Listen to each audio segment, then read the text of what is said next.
Grounding, or earthing, as some people call it, involves placing your feet directly on the ground without shoes or socks as a barrier. The logic behind this practice relates to the intense negative charge carried by the earth. This charge is electron-rich, theoretically serving as a good supply of antioxidants and free radical-destroying electrons. Dr. James Oshman, a Ph.D. in biology from the University of Pittsburgh and an expert in the field of energy medicine, notes subjective reports that walking barefoot on the earth enhances health and provides feelings of well-being can be found in the literature and practices of diverse cultures from around the world. For a variety of reasons, many individuals are reluctant to walk outside barefoot unless they are on holiday at the beach. It makes sense, if you think about it. In our most natural state, we wouldn't really be wearing any sort of cover on our feet. Putting your feet on the ground enables you to absorb large amounts of negative electrons through the soles of your feet, which, in turn, can help to maintain your body at the same negatively charged electrical potential as the earth. The Science study published a couple of years ago in the Journal of Environmental and Public Health titled Earthing: Health Implications of Reconnecting the Human Body to the Earth's Surface Electrons postulates that earthing could represent a potential treatment solution to a variety of chronic degenerative diseases. It concluded that simple contact with the earth, through being either outside barefoot or indoors connected to grounded conductive systems, could serve as a natural and profoundly effective environmental strategy against chronic stress, ANS dysfunction, inflammation, pain, poor sleep, disturbed HRV, hypercoagulable blood, and many common health disorders, including cardiovascular disease. The study concludes the research done to date supports the concept that grounding or earthing the human body may be an essential element in the health equation along with sunshine, clean air and water, nutritious food, and physical activity. Another study, conducted by the Department of Neurosurgery from the Military Clinical Hospital in Pistenko, Warsaw, along with other affiliates like the Poland Medical University, found that blood urea concentrations are lower in subjects who are earthed, connected to the earth potential with the use of copper wire during physical exercise, and that earthing during exercise resulted in improved exercise recovery. It concluded these results suggest that earthing during exercise inhibits hepatic protein catabolism or increases renal urea excretion. Earthing during exercise affects protein metabolism, resulting in a positive nitrogen balance.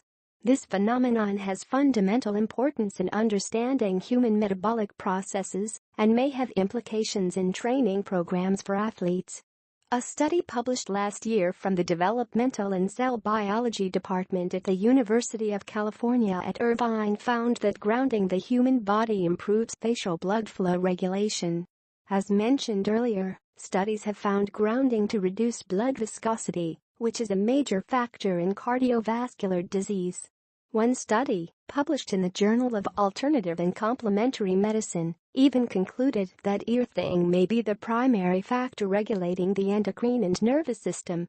According to a review published in the Journal of Inflammation Research, grounding reduces or even prevents the cardinal signs of inflammation following injury: redness, heat, swelling, pain, and loss of function. Rapid resolution of painful chronic inflammation was confirmed in 20 case studies using medical infrared imaging. Our main hypothesis is that connecting the body to the earth enables free electrons from the earth's surface to spread over and into the body, where they can have antioxidant effects.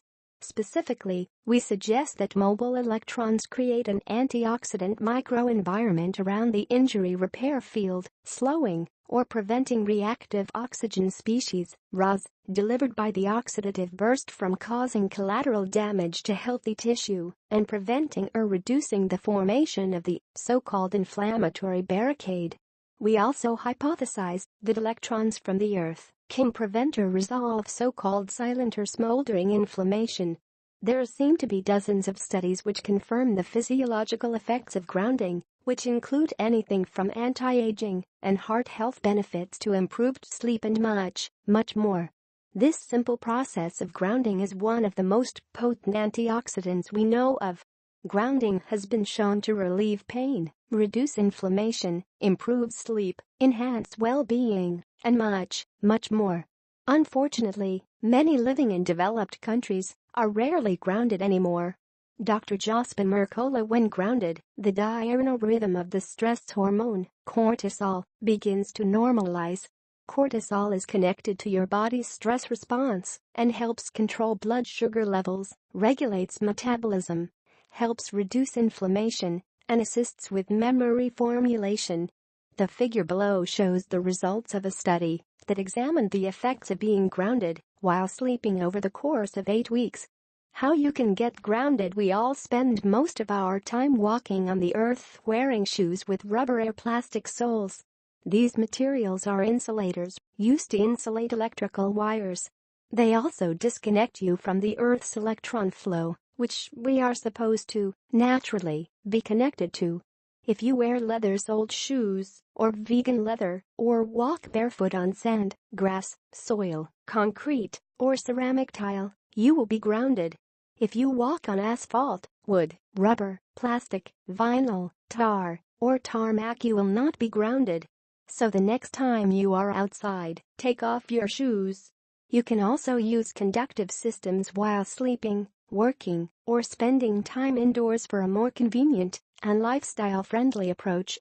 In 1952, German physicist Professor W. O. Schumann of the Technical University of Munich began attempting to answer whether or not the Earth itself has a frequency, a pulse.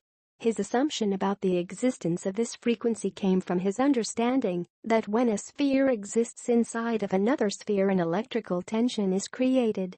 Since the negatively charged Earth exists inside the positively charged ionosphere, there must be tension between the two, giving the Earth a specific frequency. Following his assumptions, through a series of calculations he was able to land upon a frequency he believed was the pulse of the Earth. This frequency was 10 Hz. It wasn't until 1954 that Schumann teamed up with another scientist, Herbert Koenig, and confirmed that the resonance of the Earth maintained a frequency of 7.83 Hz. This discovery was later tested out by several scientists and verified. Since then, the Schumann resonance has been the accepted term used scientifically when one is looking to describe or measure the pulse or heartbeat of the Earth. Even though the existence of the Schumann resonance is an established scientific fact, there remain few scientists who fully understand the important relationship between this frequency and life on the planet.